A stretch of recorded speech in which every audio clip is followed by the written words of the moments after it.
చాలా బేసిక్ ఫార్మేట్లో మనము మరి రక్షణ, అలాగే బాప్తిసం గురించి, తర్వాత ప్రార్థన, మరి సాక్ష్యం ఇచ్చుట, సాక్షిగా ఉండుట, తర్వాత రొట్టె విరుచుకుడి గురించి కొన్ని ప్రాక్టికల్ జనరల్ ఇన్స్ట్రక్షన్స్ చూసాం. ఓకే, మీ ఓపికని మెచ్చుకుంటున్నాను. చక్కగా ఉదయం నుంచి కూర్చొని దేవుని వాక్యాన్ని వింటున్నారు. ఇంక ఇది ఫైనల్ సెషన్. ఈ క్వశ్చన్ ఆన్సర్ అయిన తర్వాత మనము ప్రార్థన చేసుకొని సెలవు తీసుకున్నాం. కాబట్టి ఇప్పుడు మీ ప్రశ్నలు ఏవైనా ప్రైమరీగా ఈవేళ మనం నేర్చుకున్న అంశం మీద, అది అయిన తర్వాత దాటి వెళ్దాం. వేరే అంశం ఏదైనా జనరల్గా ఉంటే, అది కూడా అందరికీ ఉపయోగకరమైనది ఉంటేనే. ఓకేనా? మైక్ ఉంటుంది మీ దగ్గర, మీరు మైక్లో అడగవచ్చు. లేకపోతే ఎవరైనా రాశారంటే స్లిప్స్ ఇవ్వండి. ఓకే. వారమంతా అయోగ్యంగా జీవించి ఆదివారానికి వచ్చేటప్పుడు ఏదైనా దుష్కరమైన మాట మాట్లాడాం. ఎక్కడ వచ్చేటప్పుడు రైట్.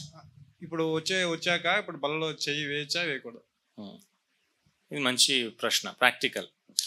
వారమంతా సిద్ధపడారు, సిద్ధపడి వస్తున్నారు అంటే ఆ స్టాండర్డ్లోనే సిద్ధపడారు అని నేను అనుకుంటున్నాను. మంచిది. వస్తున్నప్పుడు ఏమైంది అంటే మనకు తెలీదు ఏమైందో, ఏదో కాని మాట మాట్లాడారు. అదే నా క్వశ్చన్. దానికి మరి సొల్యూషన్ ఏంటి అంటే, వస్తున్నారు కదా కాబట్టి ఆన్ ద వేలో నేను ఏం చేయాలి? వెంటనే ప్రభుతో క్షమాపణ అడగాలి. ఓకే, ఇంకా వేరే ఆప్షన్ ఏం లేదు. ఓకే, ప్రభు క్షమించేవాడుగా ఉన్నాడు. ప్రభు మన హృదయాన్ని ఎరిగిన వాడై ఉన్నాడు. అటువంటి సిచ్యువేషన్ రాకుండా చూసుకోవాలి. అటువంటి సిచ్యువేషన్ వచ్చినప్పుడు కూడా మనము తగ్గింపు కలిగి ఉండాలి. సరే, మనం దేహంలో ఉన్నాం కాబట్టి ఎక్కడైనా ఫిట్ ఆఫ్ ద మోషన్లో ఏదైనా అనేసినా మనం ఏం చేయాలి అంటే వెంటనే ప్రభుతో క్షమాపణ అడగాలి. ప్రభు అన్నాడు, ఆయన వాగ్దానం చేశాడు, నేను నా పాపముని నేను ఒప్పుకుంటే ఆయన నమ్మదగిన వాడు, నీతిమంతుడు, క్షమిస్తాడు. క్షమించాడు కాబట్టి ఇప్పుడు ఏం చేయొచ్చు? నువ్వు రొట్టెలో నుంచి నువ్వు పాలు పొందవచ్చు. ఓకే. ఒకవేళ మార్గంలో మనసులోనే ప్రార్థన చేశాను అని ఒకవేళ అనుకుంటే, మరి మందిరంలో ఎంటర్ అవ్వగానే నువ్వు మోకరించి ప్రార్థన చేస్తావు కదా, అక్కడ కూడా నువ్వు క్షమాపణ ప్రభుతో అడగవచ్చు. ఓకే, క్షమిస్తాడు ప్రభు. రైట్, మంచిది. ఆ గ్రహింపు వచ్చింది కాబట్టి ఇట్స్ గుడ్. అంటే ఆ కాన్షియస్నెస్ ఉంది, పరిశుద్ధాత్మ దేవుడు ఒప్పింపు చేశాడు. కాబట్టి వెంటనే పరిశుద్ధాత్మ దేవుడు నీకు ఈ విషయం కూడా తెలియపరుస్తాడు. ప్రభు క్షమిస్తాడు. క్షమించిన తర్వాత ప్రభుతో మనం సమాధానపరచబడాం కాబట్టి వీ కెన్ పార్టిసిపేట్ చేయవచ్చు. ఇప్పుడు రొట్టె ఇచ్చాక జనాలకు పంచుతారు కదా, బల్ల పంచుతారు కదా. పిల్లవాడు చూశాడు మనం తీసుకునేది, వాడు అడిగాడు, ఇప్పుడు వాడికి పెట్టాలా? దానిలో సగం చిన్నపిల్లలుగా, చిన్నపిల్లలు, అది కామన్ సెన్స్ కదా. మనము బతిలాడతాడా? ఏదైనా ఇంకా దేవుణ్ణి మనం హానర్ చేస్తున్నాం కదా. ఇంక వాళ్ళు ఏడిచినా లెట్ ఇట్ బి, కొంతసేపు ఏడిచి అయిపోతారు. మనం ఆ విధంగా అందరికి పంచడానికి ఇది ప్రసాదం ఏం కాదు కదా.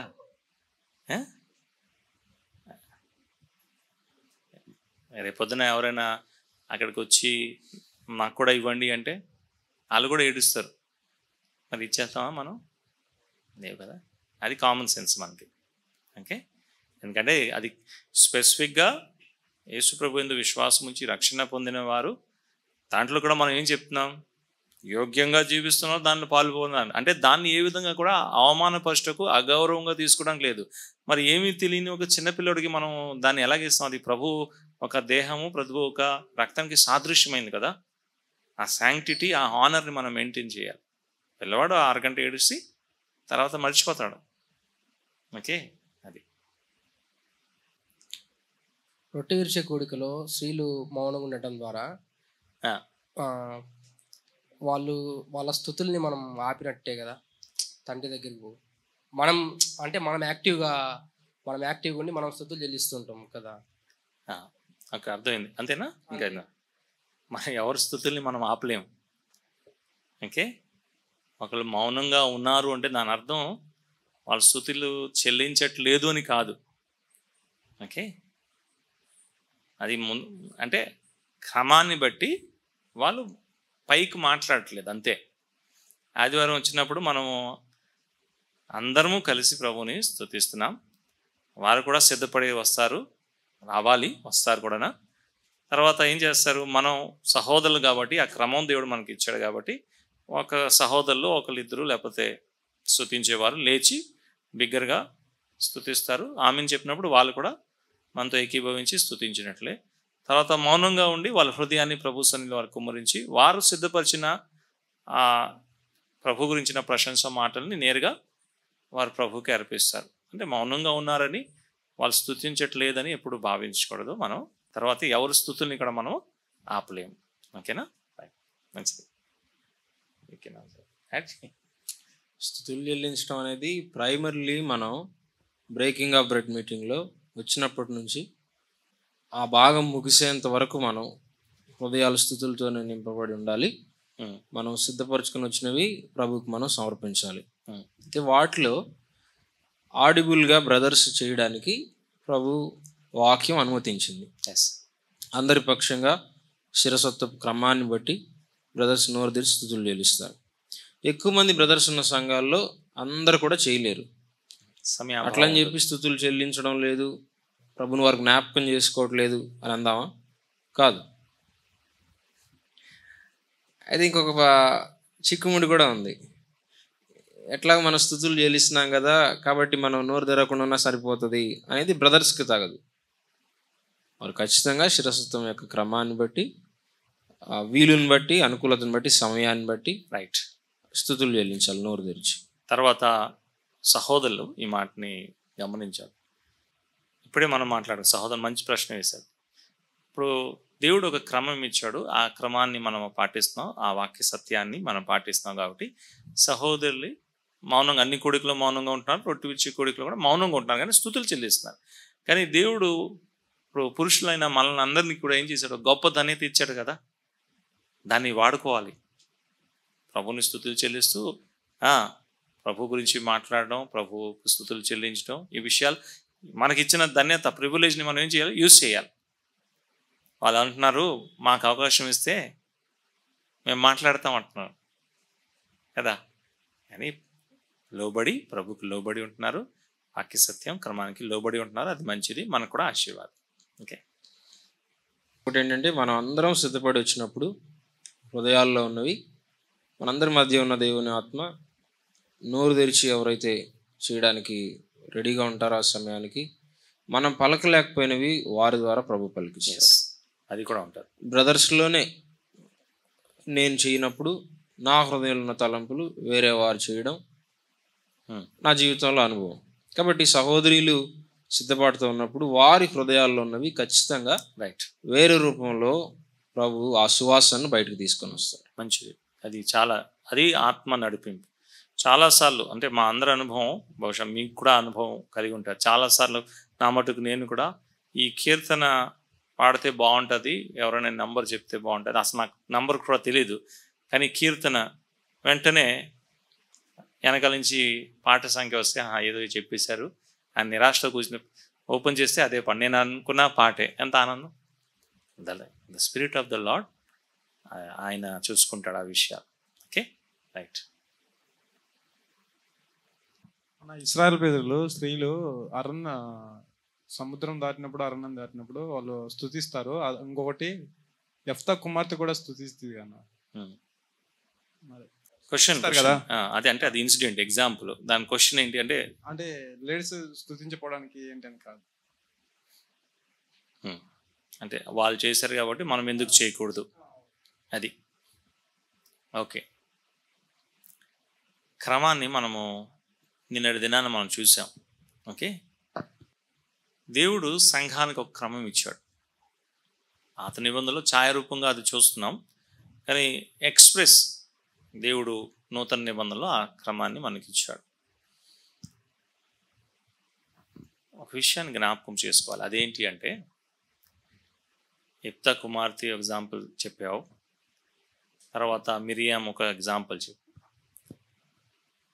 వారి యాజకత్వం చేయట్లేదు,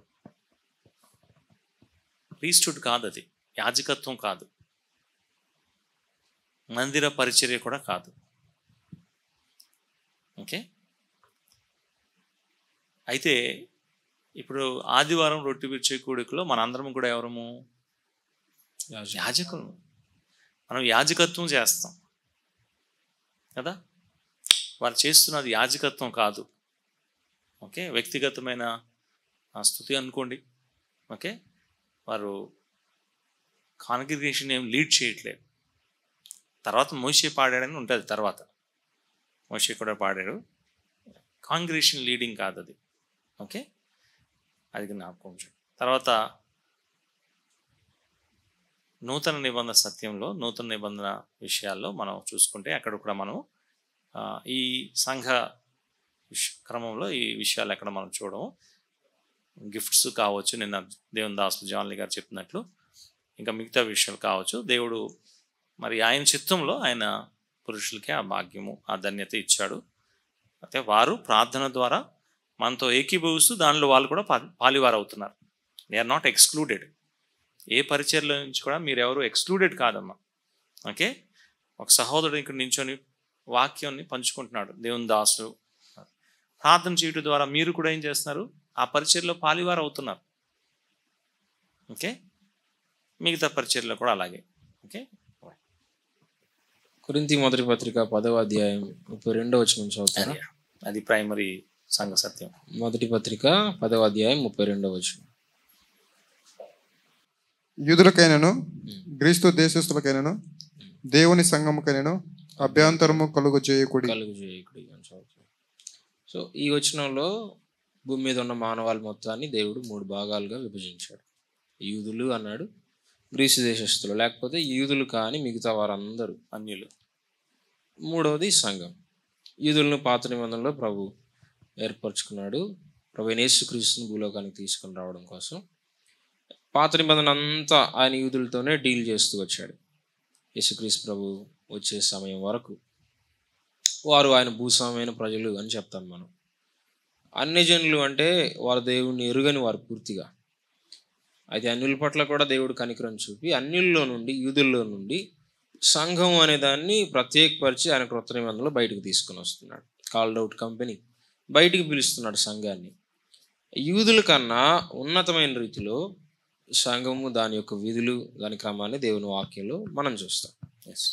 పాత నిబంధనలో మీరు చదువుతున్నప్పుడు ప్రత్యక్ష గుడారం, దాని సేవ విషయంలో చాలా డీటెయిల్స్ దేవుడు ఇచ్చాడు. ఏం చేయాలి, ఏం చేయకూడదు. యూదులకే డీటెయిల్స్ ఇచ్చిన దేవుడు క్రొత్త నిబంధన సంఘము, దాని యొక్క క్రమం విషయంలో ఆయన ఏమాత్రం మౌనంగా లేడు. కొంతమంది ఈ రోజుల్లో అలానే అనుకుంటున్నారు. సంఘం అంటే ఎవరికి తోచినట్టుగా వారు, ఎవరు ఏర్పరచుకున్న డినామినేషనల్గా వారి ఆర్డర్ ప్రకారంగా వారు చేయొచ్చేమో అని అనుకుంటున్నారు. కాదు, ప్రతి స్థానిక సంఘానికి ఆయన ఒక నమూనాను క్రొత్త నిబంధనలు ఇచ్చాడు. కొరింథీ మొదటి పత్రికలో, అలాగే తిమోతి మొదటి పత్రికలో లోకల్ అసెంబ్లీకి సంబంధించిన నమూనాని మనం చూస్తాం. ఏం చేయాలి, ఏం చేయకూడదు. ఈ 2 స్థలాల్లో శిరస్వత్వం అనే ఒక ప్రత్యేకమైన క్రమాన్ని క్రొత్త నిబంధన సంఘంలో దేవుడు స్థాపించాలనుకున్నాడు. పాత నిబంధనలో కూడా ఉంది, అయితే అది మేజర్గా మనకు కనబడదు. అండర్లయింగ్ కాన్సెప్ట్ అంట. ఎట్లా అంటే ఉదాహరణకి ఇప్పుడు అన్న మాట్లాడినట్లుగానే యాజకత్వ సేవ కాదు, అలాగే లీడింగ్ కూడా కాదు. పాత నిబంధనలో 3 దేవుడు ప్రాథమికంగా ఏర్పరచుకున్నాడు: రాజులు, యాజకులు, అలాగే ప్రవక్తలు. రాజు స్థానంలో ఏ ఒక్క స్త్రీ దేవుడు ఏర్పరిచినట్టుగా ఉంచినట్టుగా మనం చూడం. యాజకులు పిలువబడినప్పుడు అందులో స్త్రీలను మనం చూడం. ప్రవక్తల్లో ఒక్క పేరు మనం చూస్తాం, కానీ అది మేజర్ ఏమి కాదు. ప్రవక్తల్లో కూడా దేవుడు ఎప్పుడు కూడా దేవుని ప్లాన్లో అలాగను పిలువలేదు.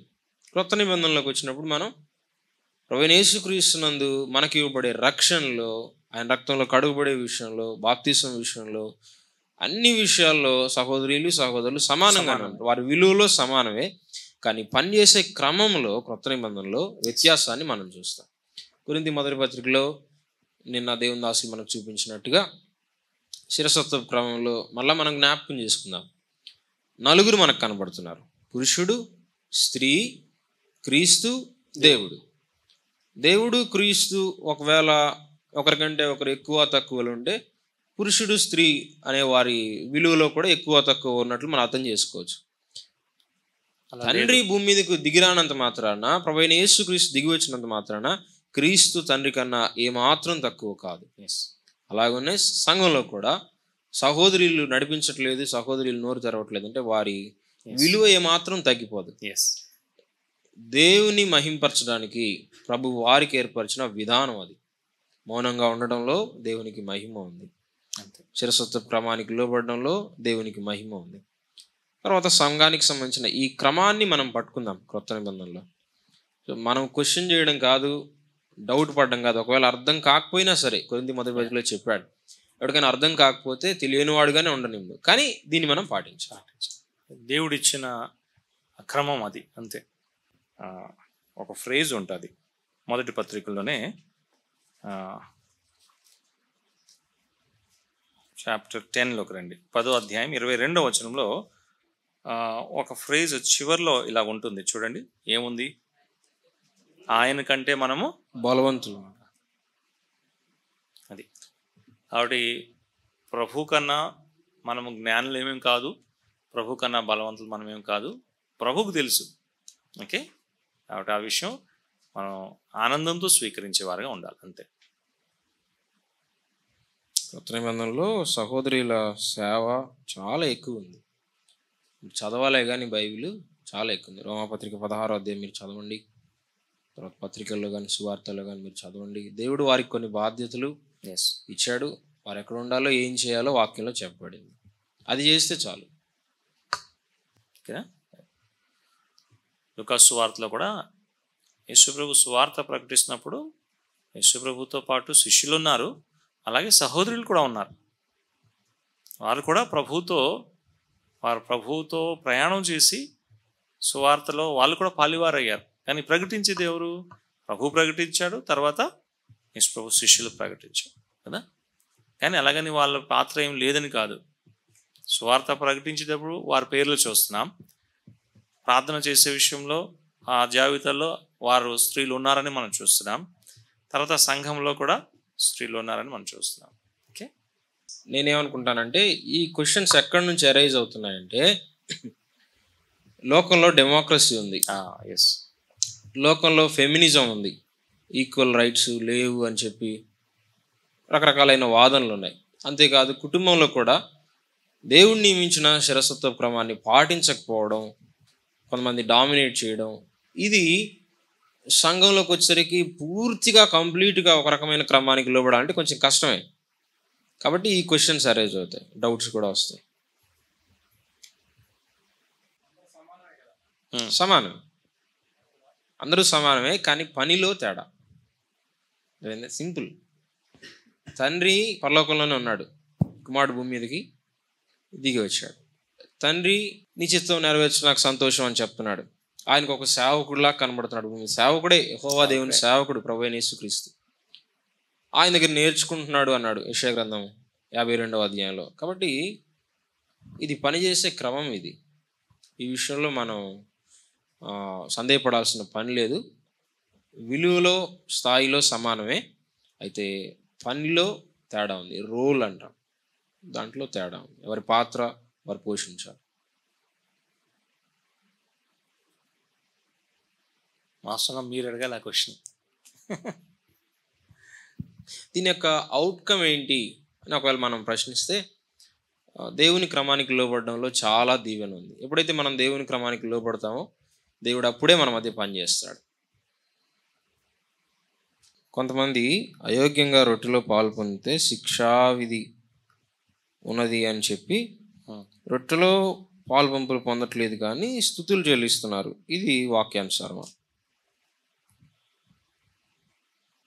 వాక్యానుసారం కాదు. ప్రైమరీగా ఆదివారము నువ్వు ఎందుకు వస్తున్నావు? రొట్టె విరవడానికి, స్తుతులు చెల్లించడానికా, రొట్టె విరవడానికా? ఎందుకు వస్తున్నావు? ప్రైమరీ గోల్ ఏమో ఇది చేయకుండా ఇంకా ఏటేటో చేస్తుంటే దేవుడు దాన్ని ఎలా స్వీకరిస్తాడు? అవునా? ఇది సింపుల్గా మనం అర్థం చేసుకోవాలి. నేను ఆదివారము రొట్టె విరుచుటకు వస్తున్నాను. అపోస్తల కార్యగ్రంథం 20వ అధ్యాయం 7వ వచనంలో ఏం రాశాడు? ఆదివారం మేము రొట్టి విరుచుటకు, కూడి అంతే, that is the main purpose. రొట్టి విరుచుటకు కూడి వచ్చారు, అదే చెప్పాడు. పౌలు కూడా అంతే, పౌలతో ఉన్న బృందం అంతే. వీళ్ళు ఎప్పుడు వస్తారు, మేము ప్రసంగం చెప్తామని వెయిట్ చేయట్లేదు. వాళ్ళు ఎందుకు వెయిట్ చేశారంటే రొట్టి వేస్ట్. వచ్చిన ఆ పనే చేయకుండా ఇంకేదైనా చేసుకుంటే దానివల్ల లాభం ఏం లేదు. ఓకే, నువ్వు రొట్టెల నుంచి ఎందుకు చేయి వేడట్లేదు? నాలో ఏదో పాపం ఉంది కాబట్టి అని ఆ గ్రహింపు వచ్చినప్పుడు, మరి ఈ పాపముతో నేను చెల్లించిన స్థుతులు దేవుడు ఎలా గ్రహిస్తాడు? అంతే కదా. ఈ గ్రహింపు వచ్చినప్పుడు, అంటే ఇక్కడేమో భయపడుతున్నాం, అక్కడ పర్వాలేదు అనుకుంటే దేవుడు కాంప్రమైజ్ అయ్యేవాడా? పర్లేదు ఇది చేయదు ఎందుకు అది చేయి అంటాడా? కాంప్రమైజ్ అవడు కదా. మనం ఆలోచన చేయాలి. పోన్లే ఇది చేయకపోతే చేయిపో, కనీసం స్థుతులను చెల్లించు అంటాడా దేవుడు? ఏంటి అలా కాదు. కాబట్టి అది కంప్లీట్గా, ఒకవేళ ఎవరైనా అలా చేస్తూ ఉంటే దయచేసి ఆపేయండి. ఇక్కడ మనుషుల్ని తృప్తిపరచడానికి మనం రావట్లేదు. ఆదివారం ఒకవేళ నేను స్థుతులు చెల్లించకపోతే శైలేష్ అన్న ఏదైనా అడుగుతాడు, లేకపోతే పెద్దలు ఏదైనా అడుగుతారు, కాబట్టి నించొని స్థుతులు చెల్లించేస్తాను, కానీ రొట్టె వచ్చినప్పుడు కామ్గా ఉంటాను అంటే ప్రభు చూస్తున్నాడు. అన్నీ ప్రభు కొరకై చేస్తున్నాం, మనుషుల కొరకై మనము చేయట్లేదు. ఓకే, చాలాసార్లు అలా జరుగుతుంది. బహుశా ఎవరికో భయపడో ఆ అన్న అడుగుతాడు, లేకపోతే సేవకుడు అడుగుతాడని ఏం చేస్తారంటే స్థుతులు చెల్లించేస్తారు. కానీ మనసులో ఏముంది? నిజమైన భయం ప్రభు పట్ల ఉంది కాబట్టి వాళ్ళు తెలుసు. అక్కడ నువ్వు స్టాండ్ తీసుకున్నప్పుడు ఇక్కడ కూడా నువ్వు స్టాండ్ మనిషి అంటే అలాగని నువ్వు రొట్టె నుంచి దూరంగా ఉండాలి అనేది కాదు. సాధ్యమేమంత తొందరలో ప్రభుతో సమాధానపడి చక్కగా ప్రభుని స్తుతించి రొట్టెలను పాల్పొంది ప్రభుని జ్ఞాపకం చేసుకోవాలి. ఓకే, రొట్టె విరిచే కూడిక చెప్పాలంటే అది మనల్ని జీవితంలో క్రమపరిచే కూడిక. కాబట్టి మన అయోగ్యతల్ని మనం విడిచిపెట్టి ప్రభుతో సరిచేయబడాలని ప్రభు ఇష్టపడుతున్నాడు. అంతేగాని నేను అయోగ్యంగా ఉన్నాను కాబట్టి రొట్టెకి దూరంగా ఉంటాను అనేది కాదు. నువ్వు రొట్టె విరిచేవాడివి, విరిచేదానివి కాబట్టి నీ జీవితం సరిగా ఉండాలని ప్రభు ప్రతి ఆదివారం నీకు జ్ఞాపకం చేస్తున్నాడు. వారంలో నువ్వు పడిపోయినా తిరిగి లేవాలి ఆదివారం కల్లా. అది దేవుని యొక్క సంకల్పం. తర్వాత ఇంకొకటి, అయోగ్యంగా రొట్టెలో పాలు పొందితేనే దేవుడు నా పాపాన్ని లేకపోతే నా బలహీనతను శిక్షిస్తాడు, రొట్టెలో పాలు పొందకపోతే నేను ఎట్లయినా ఉండొచ్చు అనేది అవివేకం. హెబ్రీ పత్రిక 12, కుమారులైన వారందరూ దేవుని వాక్యానికి వ్యతిరేకంగా ఉంటే తమ జీవితాల్లో ప్రభు యొక్క క్రమశిక్షణ తప్పకుండా అనుభవించాలి. అయితే అనాలోచితంగా ఆయన క్రమపరచాలని రొట్టె విరిచే కూడికను కూడా ప్రభు మనకు ఎదుట ఉంచినప్పుడు, అంటే ప్రభుని జ్ఞాపకం చేసుకోవడానికి వస్తున్నాం, కానీ జ్ఞాపకం చేసుకునే విషయంలో రాయబడిన వాటిని బట్టి నేను ఈ థాట్ మీ ముందు ఉంచుతున్నాను అంతే. ఇక్కడ ప్రభుని జ్ఞాపకం చేసుకోవడమే ప్రాథమికమైంది. సో ప్రభుని జ్ఞాపకం చేసుకునే కూడికలో మనము సరిచేయబడి ప్రభుని జ్ఞాపకం చేసుకోవాలని ఆయన కోరుతూ ఉండగా మనం రొట్టెకి దూరంగా ఉండకూడదు. అయోగ్యంగా పాలు పొందడం కాదు, యోగ్యంగా ఖచ్చితంగా పాలు పొందాలి అని మనం నేర్చుకుంటాం. తద్వారా జీవితంలో యోగ్యంగా ప్రభు కొరకు జీవిస్తాం, ప్రభుని యోగ్యంగా సేవిస్తాం.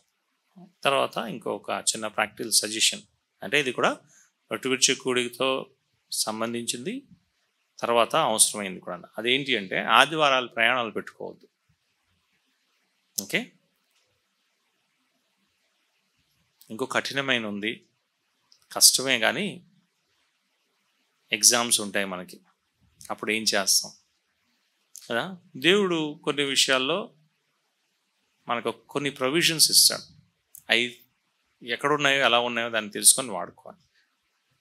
ఓకే, ఆదివారం ఒకవేళ ఎగ్జామ్ ఉంటే ఆదివారం ఆఫ్టర్నూన్ ఈవినింగ్ ఎక్కడైనా రొట్టె విరిచే కూడిక జరుగుతుందా కనుక్కో. ఒకవేళ దేవుడు ఆ దరిదాపులో ఎక్కడైనా ఉంచున్నాడు నీలాంటి వారి గురించి, అది కనుక్కొని వచ్చేయండి. మాకు వైజాగ్లో అలాగా 2 ఉన్నాయి. ఎగ్జామ్ రాసిన వాళ్ళు, దేనికి వచ్చిన వాళ్ళు అలాగా చాలాసార్లు దేవుని సేవకులు కూడా అలా అటెండ్ అయిన వాళ్ళు ఉన్నారు. సాధ్యమయ్యే వరకు ఆదివారం మనం ప్రభు కొరకే మనం ఇచ్చించాలి. రొట్టె విరిచే కూడికలో ఎందుకు ప్రార్థన చేయకూడదు?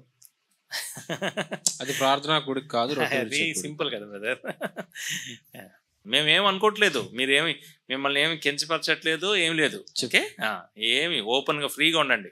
అంటే రొట్టె విరిచే కూడికలో మనం స్తుతులు చెల్లించి సమర్పిస్తున్నాం తండ్రి అని చెప్తాం కదా. అదే సమర్పిస్తున్నాం తండ్రి అని కాకుండా ప్రార్థన చేస్తున్నాం తండ్రి అని చెప్తే అంటే చెప్పారు కదా సహోదరుడు, ప్రార్థన కూడిక కాదు కదా, అంతే. ప్రార్థన అంటే ప్రభువుని అడగటం, అది స్తుతులు చెల్లిస్తున్నామంటే ప్రభుకి We are ఇస్తున్నాం giving అని to- అర్థం. అంతే. అన్ని కూడికల్లో మనం పొందడానికి వస్తున్నాం, కానీ రొట్టె విరిచే కూడికలో మనం ఇవ్వడానికి వస్తున్నాం. సింపుల్ అది. అది నో ప్రాబ్లం, ఏం అనుకోవట్లేదు బ్రదర్. ఇదే అంటే ఎలాగ ఉంటుందంటే, మ్యాథ్స్ ఎగ్జామ్ ఉంది, మ్యాథ్స్ ఎగ్జాము, కానీ మనం వెళ్ళి పేపర్ తీసుకొని సోషల్ రాస్తున్నాం, అర్థమైందా? కానీ సోషల్లో మీరు రాసిన అన్ని కూడా చక్కటి కంటెంట్ ఉంది, అయినా సరే 0 వస్తుంది. ఎందుకు? సబ్జెక్ట్ వేరు. మ్యాథ్స్ ఎగ్జామ్ అప్పుడు మ్యాథ్సే రాయాలి, సోషల్ అప్పుడు సోషలే రాయాలి. అది సింపుల్, జనరల్ కదా, నో ప్రాబ్లం. శనివారము నైట్ విజ్ఞాపన కూడిక రాకుండా ఆదివారం బలలో చేయి వేయచ్చా? అది ఒకటి. అంటే సండే ఫాస్టింగ్ ఉండొచ్చా, ఉండకూడదు? ఏం చెప్తున్నావా? అంటే మళ్ళీ మనం ఫస్ట్ దానికి రావాలి. మన ఫోకస్ ఏంటంటే ప్రభుని జ్ఞాపకం చేసుకుంటాం. శనివారము విజ్ఞాపన కూడిక పెట్టుకుంటున్నారు కొన్ని అసెంబ్లీస్, ప్రిపరేషన్లో భాగం కానీ. ఓకే, అది మనం చేసిన ఒక ఏర్పాటు. ఓకే, దాన్ని మస్ట్ అని చెప్పలేము మనం. ఇక్కడ రాలేదు కాబట్టి నువ్వు రేపు పాల్పొందని ఎవరికి అనడానికి వీల్లేదు. కొన్ని కారణం చేత ఒకసారి రాకపోవచ్చు.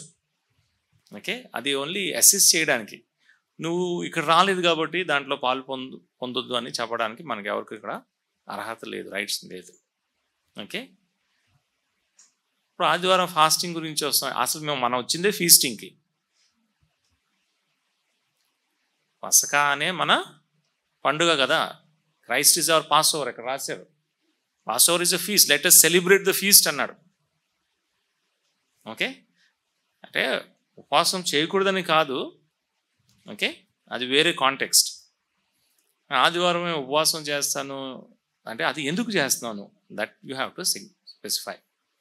ఓకే, ఏదో మామూలుగా అబ్జర్వ్ చేస్తాం, అది ప్రభుదినం అంటే ప్రభుదినం ఉపవాసం ఉండమని ప్రభు ఏం చెప్పలేదు, అలాంటి ఏం కంపల్సరీ కాదు. కానీ you can do fasting on any day, అది వేరే కాంటెక్స్ట్. కానీ ఆదివారం కాబట్టి ఉపవాసం ఉంచుతుందంటే అది దట్ ఈస్ నాట్ అడ్వైజ్, అది రైట్ కాదు. ఓకే, అది ప్రాక్టీస్ అనేది కాదు. ఓకే, శనివారం మీటింగ్కి రాకపోతే ఆదివారం చేయకూడదా అదేగా క్వశ్చన్. చేయలేదు.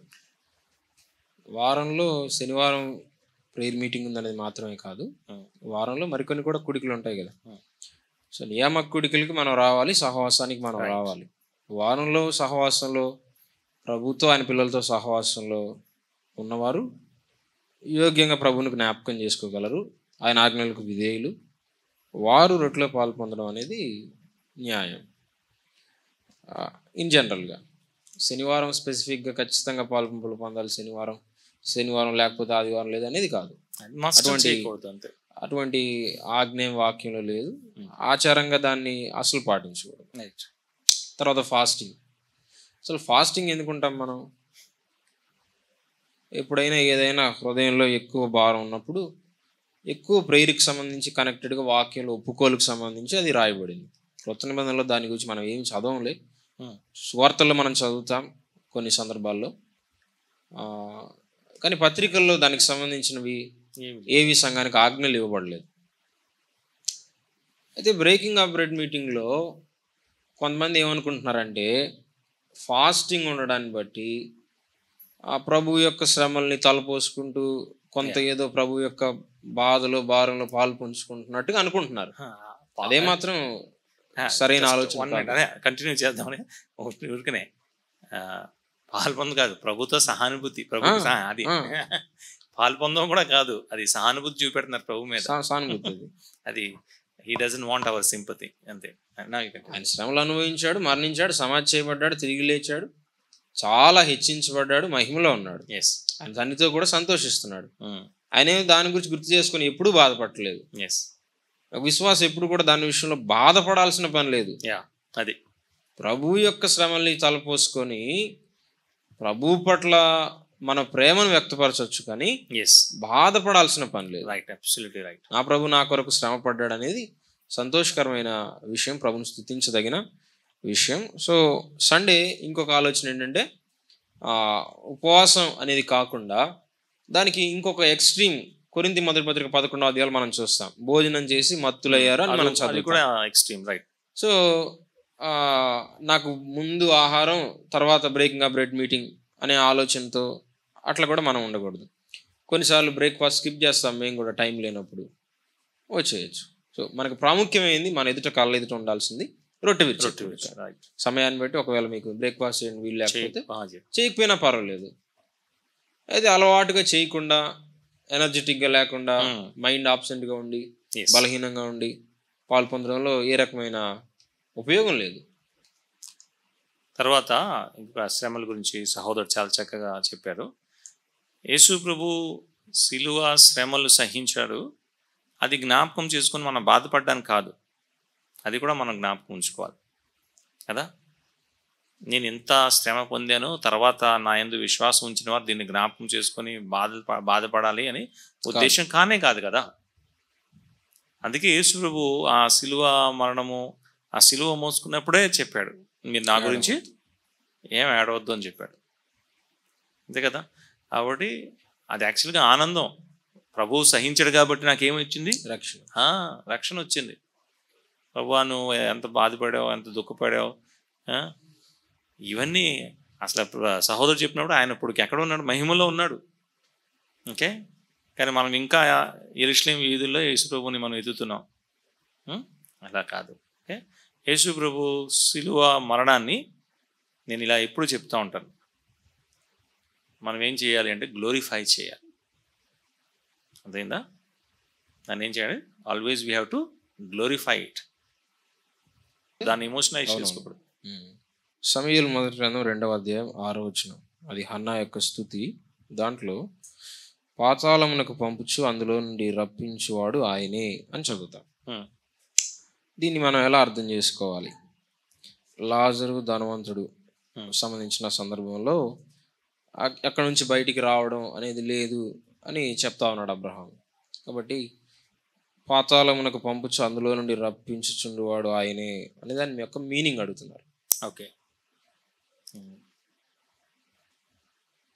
ఒక వ్యక్తి పాపంలో ఉన్నాడు, పాపంలో ఉండి రక్షణ లేకుండా ఆయన చనిపోయాడు. అందరూ చంపేస్తున్నాం ఇవాళ మనం. చనిపోయాడు. ఆ వ్యక్తి ఎక్కడికి వెళ్తాడు? మన భాషలో మీరు ఇచ్చిన దాంట్లో పాతాళానికి వెళ్ళిపోతాడు. ఎవరు పంపుతున్నాడు ఆయన పాతాళానికి? దేవుడే. కాబట్టి ఇప్పుడు ప్రతి వ్యక్తి, పాపంలో ఉన్న ప్రతి వ్యక్తి రక్షణ లేకుండా చనిపోతే పాతాళంకి వెళ్ళిపోతాడు కదా. కానీ దేవుని కృప ద్వారా ఒక వ్యక్తి రక్షించబడినప్పుడు అతను పాతాళానికి వెళ్తున్నాడా? పాప క్షమాపణ పొందాడు, రక్షణ పొందాడు, యేసుప్రభువు యందు విశ్వాసం ఉంచాడు, దేవునితో సమాధానం చేయబడాడు. ఇప్పుడు ఆ వ్యక్తి పాతాళానికి వెళ్తాడా చనిపోతే? వెళ్లకుండా చేసేవాడు ఎవరు? దేవుడు. అంటే ఇప్పుడు ఏం చేశాడు దేవుడు? అతన్ని అక్కడి నుంచి తీసుకొచ్చాడు. అంటే మనం వెళ్ళిపోయిన తర్వాత మళ్ళీ అక్కడి నుంచి తీసుకురావడం కాదు.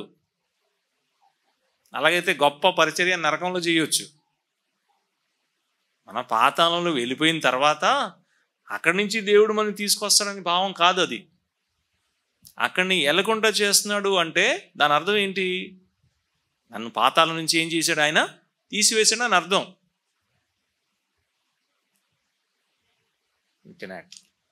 పాత నిబంధనలో పాతాళం అని అనగానే షియోల్ అని మనం చదువుతాం. అక్కడ 2 పార్ట్స్ ఉన్నాయి. ఒకటేమో అబ్రహాము రూము అని అంటాం, ఇంకొకటేమో పాపులు వేదన అనుభవించేది. కిందే ఉన్నారు. ఎవరు? అబ్రహాం కూడా కిందే ఉన్నాడు, లాజరు కూడా కిందే ఉన్నాడు, ధనవంతుడు కూడా కిందే ఉన్నాడు. అయితే కొంత ఉన్నతమైన స్థలంలో అబ్రహాం రూమ్ ఉన్నట్లుగా మనం చూస్తాం. ఆ మధ్యలో అగాధం ఉంది అని చెప్తున్న మాటని మనం లూకాసు వార్తలో చదువుతాం. అది ప్రభువైన యేసుక్రీస్తుకి ముందు పాత నిబంధన భక్తులంతా లేక పాత నిబంధనలు చనిపోయిన వారు ఉంచబడిన స్థలం అది. ప్రభు ఆయన ఎప్పుడైతే చనిపోయి తిరిగి లేచాడో ఆ సమయంలో ఆయన చరణుగా తీసుకొని పోయాడు అని మనం ఎఫెసీ పత్రికలో చదువుతున్నాం. అక్కడున్న స్థలము ప్రస్తుతం ఖాళీ అయిపోయింది. అక్కడున్న పరిశుద్ధులు దేవునితో పాటు ప్రస్తుతం ఉన్నారు. పాపులు అక్కడే ఉన్నారు, కానీ పరిశుద్ధులు ప్రభు సన్నిధిలో ఉన్నారు, పరలోకంలో ఉన్నారు. సో ఆ వచనం మనం ఆ రకం కూడా మనం అర్థం చేసుకోవచ్చు. యేసుక్రీస్తు ప్రభు యొక్క భవిష్యత్తులో చేయబోయే పరిచర్యను కూడా ఆ వచనం చెప్తుండవచ్చు. అంతేకాదు ఇట్లాంటి మాటలు అదే వచనంలో ఉంటుంది, మృతులను సజీవులుగా చేయవాడని, దేవుడు సార్వభౌముడు అని చెప్తుందాం అంతే. ఆమెకున్న దేవుని గురించిన జ్ఞానాన్ని బట్టి దేవుడు సార్వభౌముడు అని చెప్తుంది. మృతులను సజీవులుగా చేస్తాడు, గుండె చెదరని వారిని బాగు చేస్తాడు, తర్వాత ఈ మాట పాతాళానికి పంపుచు అందులో నుండి రప్పిస్తాడు అని. ఇంకా చెప్పాలంటే భక్తుల్ని తన సన్నిధిలోనికి చేర్చుకున్నాడు పరలోకానికి అని చెప్పచ్చు. అక్కడ ఉన్న పాపుల్ని తీర్పు తీర్చడం కోసం ధవల సింహాసనం తీర్పు ఎదుట ఆయన మరలా బయటికి తీసుకొని వస్తాడు. రైట్, దట్స్ యాప్ట్ అన్నది చాలా హై, కానీ అది కరెక్ట్. అంటే వాళ్ళని మళ్ళా తీసుకొచ్చి ఆ పాతాళం నుంచి తీసుకొచ్చి ఎవడు తేలేడు మానవుడు, అది మనం అర్థం చేసుకోవాల్సింది. మానవులు వెళ్ళిన తర్వాత బయటికి రాలేరు, ఎవడు తేలేడు. అదే చెప్పాడు అబ్రహాం, ఇక్కడ వారు అక్కడికి రాకున్నట్లు అక్కడి వారు ఇక్కడికి పోజాలకున్నట్లు గొప్ప అగాధం ఉంది అని చెప్పాడు. కానీ ఎవరైనా చెయ్యాలి ఆ పని అంటే ఎవరు చేయగలరు? దేవుడు మాత్రమే చేయగలరు, అంతే. That's a good one. తర్వాత ఆది కాండంలో ఆదాము అవ్వల కన్నా ముందు జెనిసిస్ చాప్టర్ 1 వర్సెస్ 1 and 2లో ఇంకొక సృష్టి ఉన్నట్లుగా చెప్తున్నారు. దీన్ని మీరు వివరించగలరు? 1 and 2 మధ్యలో ఇంకొక సృష్టి ఉంది. ఓకే, అంటే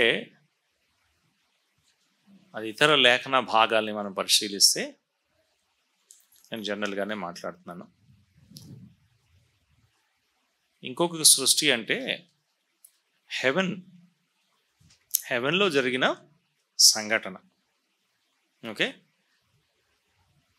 భూమి ఆకాశం దేవుని సృష్టించాడు, దట్ ఈస్ 1. ఓకే, అయితే ఆకాశంలో జరిగిన సంఘటన గురించి యెషయాలోను ఇతర లేఖన భాగంలో ఉంటుంది, ఆ క్రియేషన్. అంతేగాని అంటే నేను ఆ సెన్స్లో మాట్లాడుతున్నాను, మీ క్వశ్చన్ ఏంటో నాకు తెలీదు, అంటే సరిగా అర్థం చేసుకున్నాను లేదు, మీరే జడ్జ్ చేయాలి. అంతేగాని ఇటువంటి క్రియేషన్ లేదు. భూమి ఆకాశాలను అనగానే మనం చూస్తున్నటువంటి సృష్టి అనే థాట్లో ఉంటాం చాలా. అది కాదు. ఓకే, అది కేవలం హెవెన్లీ బీయింగ్స్, ఆ పైన జరిగిన సంఘటన. ఓకే, అది కానీ మిగతాది ఏం కాదు. ఓకే, భూమి ఆకాశంని దేవుడు సృష్టించాడు. ఓకే, అది ఎక్కువ మనం అంటే అది స్పెక్యులేషన్లోకి వెళ్ళిపోద్ది. అవును. ఓకే, అంటే ఏ టైప్ ఆఫ్ సృష్టిని మనం అనుకుంటున్నామో అనేది మీరు స్పెసిఫై చేస్తేనే అర్థమవుతుంది. అయితే ఆ క్రియేషన్ కేవలం హెవెన్లీ బీయింగ్సే, మనుషులేం కాదు, మిగతా విషయాలు ఏం కాదు, మనుషులకు సంబంధించిన విషయాలు అయితే ఏం కాదు. అన్న చెప్పిన దానికి సపోర్టివ్గా మనం తీసుకోవాలంటే భూమి ఆకాశం సృజించను, 2వ వచనంలో భూమి నిరాకారంగాను శూన్యంగాను ఉండెను అని చూస్తాం. అంతే, ఆకాశం అట్లా లేదు, భూమి ఉండెను అని చూస్తాం. భూమి మీద సృష్టిని ప్రస్తుతం మనం చూస్తున్న ఈ ప్రపంచాన్ని దేవుడు తయారు చేసినట్లుగా మనం చూస్తాం. తర్వాత మనకు తెలియని సంగతులు, అది ఇటర్నిటీ పాస్ట్లోకి వెళ్తే ఇంకా చాలా ఉంటాయి, అవన్నీ మనం లాజికల్గా థింక్ చేయాల్సిన పని లేదు. ప్రస్తుతం మనకి ఏది అవసరం అది దేవుడు వాక్యంలో బయలుపరిచాడు. అంటే ఇది ఎందుకు నేను ఎక్కువ విస్తారంగా మాట్లాడలేదు అంటే, ఇప్పుడు దాన్ని సపోర్ట్ చేస్తూ చాలామంది ఏమంటారంటే, అందుకే ఇప్పుడు బైబిల్ ప్రకారంగా మన భూమి యొక్క ఏజ్ ఎంత? 6000 సంవత్సరాలు కదా, అది సరిపోతుంది, అన్ని అకౌంట్స్లో అది సరిపోతుంది. ఓకే, కానీ 1వ వచనంకి 2వ వచనంకి గ్యాప్ క్రియేట్ చేసి సైంటిస్టులు చెప్తున్న మాటకి ఆ సపోర్ట్ కింద తీసుకొచ్చారు దాన్ని. అందుకే అది నేను చెప్పడానికి ఇష్టపడట్లే, అంటే ఒప్పుకోను.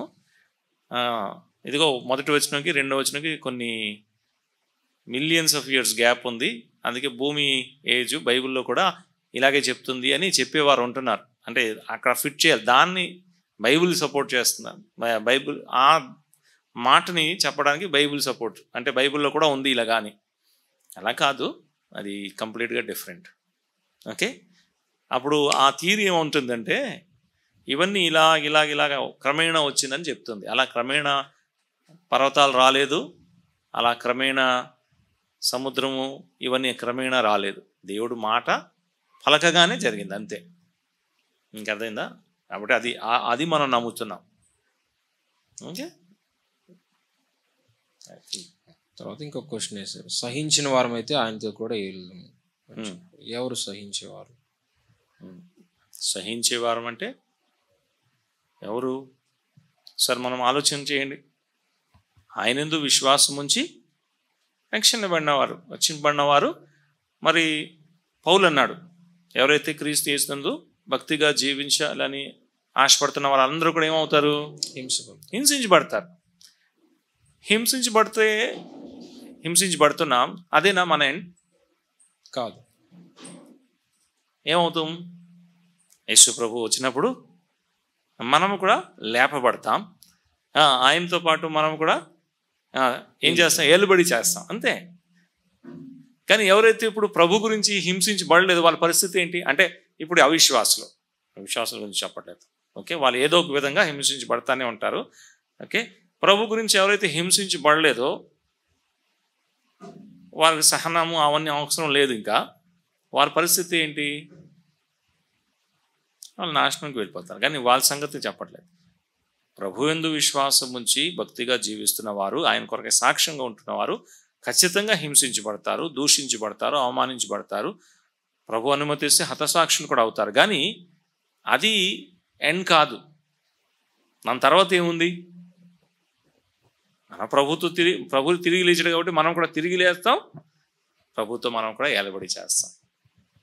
ఓకే, లేదు ఇవన్నీ నాకు అవసరం లేదు అన్నాం అనుకోండి, ఆ ధన్యతను మనం పోగొట్టుకుంటాం. ఇవన్నీ ఎందుకు బాబు, ప్రభుని నమ్ముకుంటే ఇంత శ్రమలా, ఇంత ఇబ్బందిలా, ప్రభు కొరకు జీవిస్తూ ఇదా అవన్నీ మనం వెనక్కి వెళ్ళిపోయాం అనుకోండి, ఆ ధన్యత మనం పోగొట్టుకుంటాం. తర్వాత మహిమ ఉంది కాబట్టి ప్రస్తుతం శ్రమలు ఉన్నాయి. అదే చెప్తున్నాడు పౌలు తిమోతితో మాట్లాడుతూ.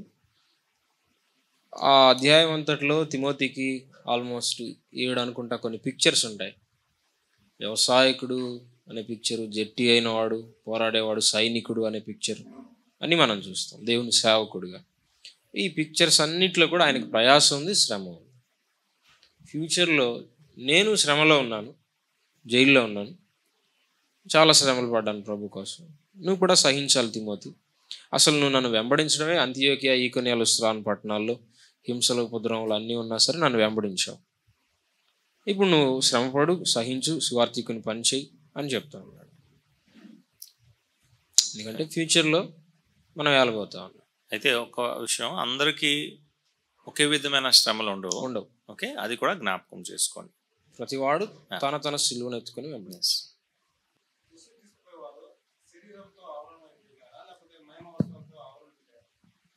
మహిమ వస్త్రమే లేదు, మహిమ దేహం. అది